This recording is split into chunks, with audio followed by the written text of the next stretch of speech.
자, 포인터와 L밸류, R밸류의 관계에 대해서 한번 생각을 해보겠습니다.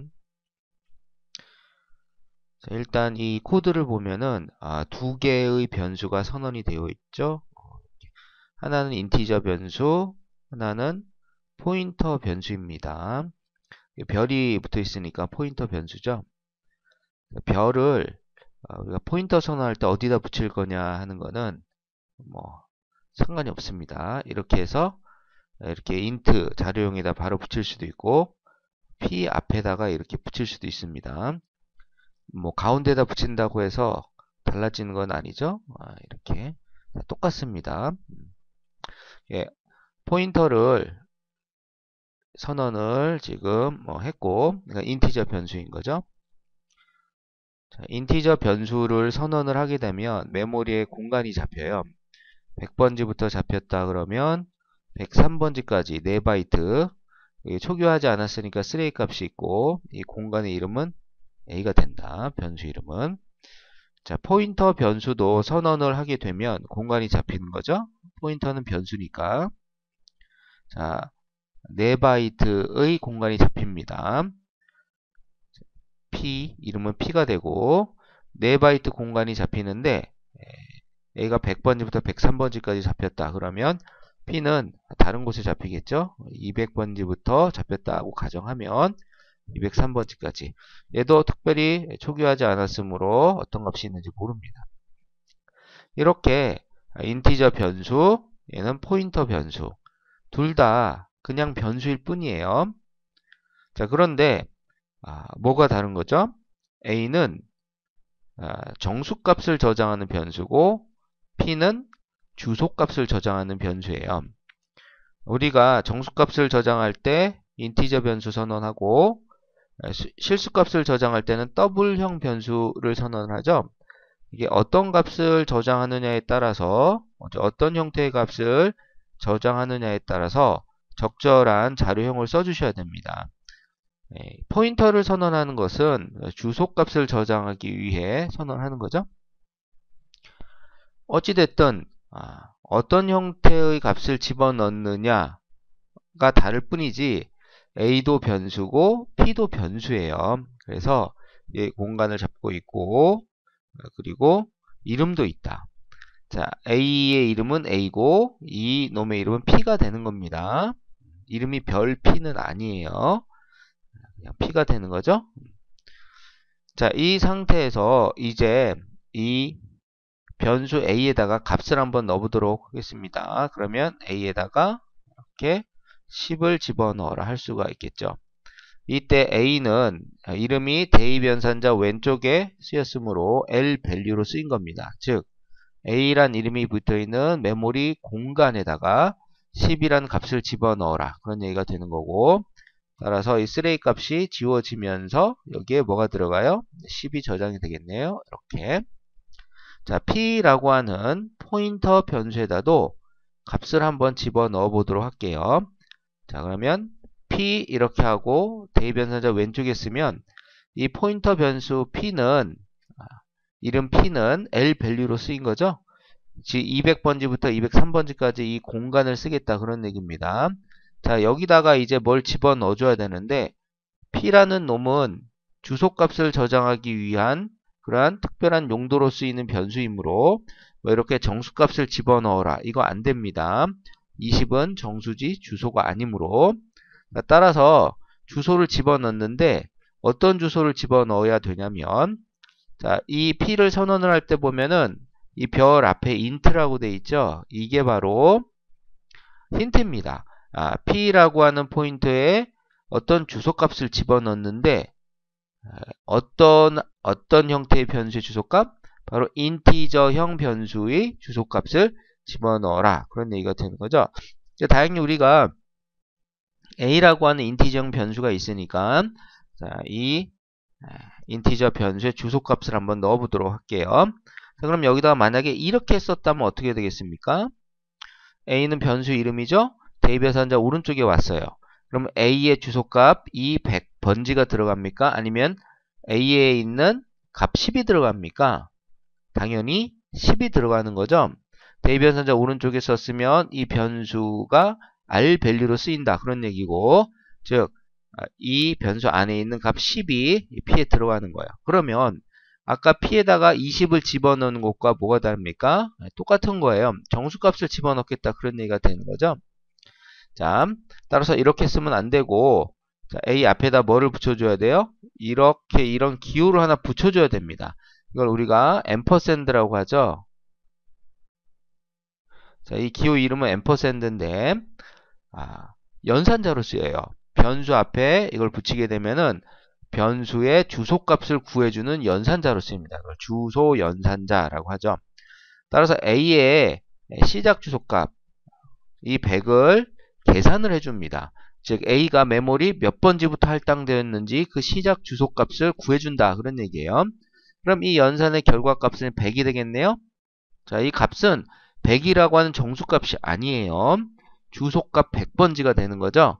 인티저형 변수 A의 시작 주소값 100번지. 얘를 구해서 이제 P에다 집어넣자. 그런 얘기가 되는 겁니다. 그러면 P에 이제 이 쓰레값 지워지고 뭐가 들어가요? 여기에 자, 이렇게 100번지가 들어가겠죠. 정수값 100이 아니에요. 100번지가 들어간다. 자, 이렇게 우리가 어떤 변수의 주소값을 포인터에다 이렇게 집어넣게 되면은 이 P와 A는, 포인터 P와 변수 A는 아주 특별한 관계를 갖습니다. 그 관계를 우리가 가리킨다 이렇게 얘기합니다. 가리킨다. 가리킨다. 자, 이 가리킨다란 의미는 포인터에 대해서만 쓰는 거예요. 그래서 P가 가리킨다 그러면 P가 어떤 변수의 주소를 저장하고 있다 그런 뜻이고, 이렇게 화살표로 보통 기호로서 표현을 해주죠. 자, 그래서 P가 A를 가리킨다 이렇게 얘기하고 화살표를 이렇게 그렸다 그런 얘기는 뭐예요? P 안에 P가 변수라서 뭘 저장하고 있는데 이 안에 뭘 저장하고 있다? 이 가리키는 변수의 시작 주소값 얘를 저장하고 있다 라는 뜻이 되는 겁니다. 즉 P라는 포인터 변수 안에 A의 시작 주소값을 저장하고 있어요 라는 걸 간단히 P가 가리킨다. 뭐를? A를 가리킨다. 이렇게 얘기한다. 그런 얘기죠. 그리고 간단하게 화살표로 이렇게 그려주는 겁니다. 따라서 우리가 보통 P가 뭐 B를 가리킨다. 이렇게 표시를 했다면 이건 무슨 뜻이냐면 P는 포인터고 그 안에 들어가 있는 주소값은 B라고 하는 변수의 주소값이다 라는 것을 간단하게 이렇게 표현을 해줄 수가 있는 겁니다. 자, 그러면 이렇게 P가 A를 가리키는 이러한 상황에서 지금 P는 변수잖아요. 그죠? 변수는 두 가지로 쓰인다고 했어요. 첫 번째 L밸류, 두 번째 R밸류. 자, 요건 지금 P가 L밸류로 쓰인 경우죠? 그러면 R밸류로 쓰는 경우를 한번 보도록 하겠습니다. printf. 자, 하고 %P라고 합시다. 이거는 변환 문자에서 주소값, 즉 포인터에 있는 값, 주소값을 출력을 할 때 16진수 대문자로 그 포인터의 크기에 맞게끔 출력을 해주는 변환 문자가 P예요. 이렇게 하고 콤마 찍고 P 이렇게 자 하게 되면은 P라는 변수 안에 있는 값이 출력이 되는 거예요. 이때는 P가 R 밸류로 쓰인 거죠. 이 안에 있는 100이라고 하는 값이 출력이 된다. 그런 얘기고 변환 문자 P를 썼으니까 100이 출력이 될 때 이렇게 100 이렇게 출력이 되는 게 아니고 이 100이라는 값을 16진수 8자리로 출력을 해줍니다. 대문자로. 보통 주소값을 찍을 때 이 변환 문자를 많이 사용을 하죠. 만약에 %D로 했다면 100이 출력이 됩니다. D로 해서 그 값만 확인해 볼 수도 있어요. 10진수로. 자, 그래서 P는 결국 뭐예요? 그냥 변수예요. 근데 좀 특별한 변수죠? 뭐를 저장하는 변수? 주소값을 저장하기 위해 사용하는 특별한 용도의 변수다. 근데 어쨌든 변수인 거죠. 그 이름은 p가 되는 것이고 변수기 때문에 두 가지로 쓰인다. L밸류로 쓰이거나 R밸류로 쓰이거나. 자, 요거는 대변사 왼쪽에 와서 L밸류로 쓰였고, 그죠? 자, 요거는 그 이외의 경우니까 R밸류가 되는 거죠. p가 출력되는 거 아니에요. p 안에 있는 값이 출력이 되는 거니까. 자, 여기까지가 바로 포인터라고 하는 변수, p가 사용되는 방법, 즉 L밸류, R밸류로 사용되는 방법에 대해서 설명을 한 거고, 포인터는 특별한 연산을 통해서 가리키는 놈도 사용할 수가 있어요. 자, 이제 p를 쓰겠다는 뜻이 아닙니다. 포인터, p를 쓰는 거는 이렇게 L밸류로 쓰거나 R밸류로 쓰는 포인터 변수를 쓰겠다는 얘기고, p를 가지고 뭐도 쓸 수 있냐면 p가 가리키는 변수도 쓸 수가 있어요. 그래서 그때는 p 이렇게 하면 그냥 p를 쓰겠다는 얘기니까 앞에다 특별한 표시를 해줍니다. 이렇게. 이걸 우리가 별 연산자, 간접 참조 연산자, 포인터 연산자, 이름은 뭐로 불러도 상관이 없어요. 그냥 별 연산자 해도 됩니다. 이건 어디다 붙여요? 포인터에 붙여서, 자, 포인터에 붙여서 뭐를 구해주는 연산자입니까? p가 가리키는 놈의 값을 구해주는 연산자입니까? 반은 맞고 반은 틀려요. 자, 이 연산자는 뭐냐면, 연산자는 포인트에 붙어서 p가 가리키는 놈을 구해주는, 놈을 구하는 연산자다. 즉, 이 얘기는 뭐냐면, 이거는 p가 가리키는 놈이 된다, 그런 뜻이에요. 즉, p가 가리키는 놈은 10이 아니죠? p가 가리키는 놈은 a죠? a란 변수를 쓰고 있는 거잖아요. 그쵸? a란 변수를 가리키고 있는 거잖아요. 그죠? 따라서 이 연산의 결과, 즉 별 연산의 결과는 a와 똑같이 쓰이는 거예요. 즉 변수 a와 똑같이 쓰이기 때문에 그 다음에 이걸 가지고 L밸류로 쓸지 R밸류로 쓸지는 그 다음 문제다, 그런 얘기입니다. 자, 이거를 대변산자 왼쪽에다 이렇게 놓게 되면, 자, p가 가리키는 놈, 즉 a를 L밸류로 쓰겠다는 겁니까? R밸류로 쓰겠다는 겁니까? 대변산자 왼쪽에 있으니까 L밸류로 쓰겠다는 얘기죠. 즉 p가 가리키는 놈 a에다가 뭐를 집어넣겠다? 20을 집어넣겠다. 즉 이 공간이 10에서 뭐로 바뀐다? 20으로 바뀐다, 그런 얘기예요. 그렇죠? 자, 됐습니까? 자, 그러면 별 p, 자, 별 p, 자, 이 별 p는 p가 가리키는 놈을 구했습니다. 그건 a예요. 자, a에다가 플러스 30을 했습니다. 그러면 자, 만약에 이 수식이 수행이 돼서 a가 20으로 바뀌어 있는 상태라면 그 다음에 p가 가리키는 놈은 a가 되고 a에다 플러스 30을 하면 a가 L밸류로 쓰이는 겁니까? R밸류로 쓰이는 겁니까? 이때는 R밸류로 쓰이는 거죠. 연산에 쓰인 경우니까.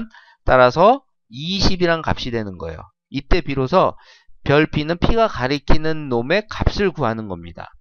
여기다가 자, 30을 더한 50이 계산이 되겠죠?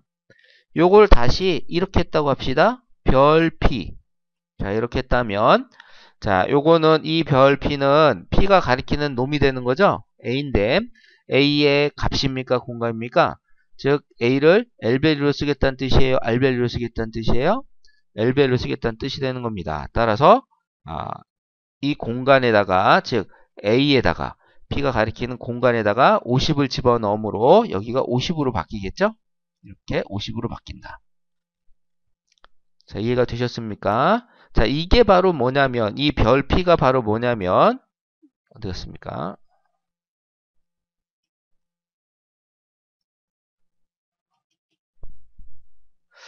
자, 이 별 p가, 자, 이 별 p가 바로 이게 뭐냐면, 이게, p가 가리키는 놈을 구하는 것이고, 즉, 별 p가 이렇게 L밸류로 쓰일 수도 있고, 별 p가 이렇게 R밸류도 쓰일 수 있다. 만약에 printf로 사용을 한다 그러면 printf %d로 찍어보자. 별 p 찍어보자. 자, 이 얘기는 R밸류 쓰겠다는 뜻이죠. P를 사용하겠다는 뜻이 아니에요. P가 가리키는 놈을 쓰겠다는 뜻이 되는 겁니다. 즉 P가 가리키는 놈인 A의 값이 출력이 되는 거죠. 따라서 포인터는 그렇게 따지면은 자, 네 가지 용도로 쓰이는 걸 우리가 생각해 볼 수가 있어요. 첫 번째는 포인터 변수 자체를 L밸류로 쓰는 경우, L밸류 공간이죠. L밸류로 쓰는 경우, 자, 포인터 변수 자체를 R밸류로 쓰는 경우, 즉 값으로 쓰이는 경우죠. 그 다음에 포인터에 P예요. 별을 붙여서 P가 가리키는 놈을 L밸류로 쓰는 경우, 자, P가 가리키는 놈을 R밸류로 쓰는 경우, 이렇게 네 가지를 우리가 모두 구분을 하셔야 됩니다. 포인터. 그래서 어려운 거예요. 포인터는 그냥 쓰는 게 아니고 정확하게 어떤 용도로 쓰고 있는지를 꼼꼼히 따져가면서 사용을 해야지만 정확하게 쓸 수가 있습니다. 자, 이 개념을, 이 내용을 잘 정리해 두셔야지 이중 포인터를 배우거나 또 더 나아가 응용해서 사용을 할 때 정확하게 사용할 수가 있겠죠.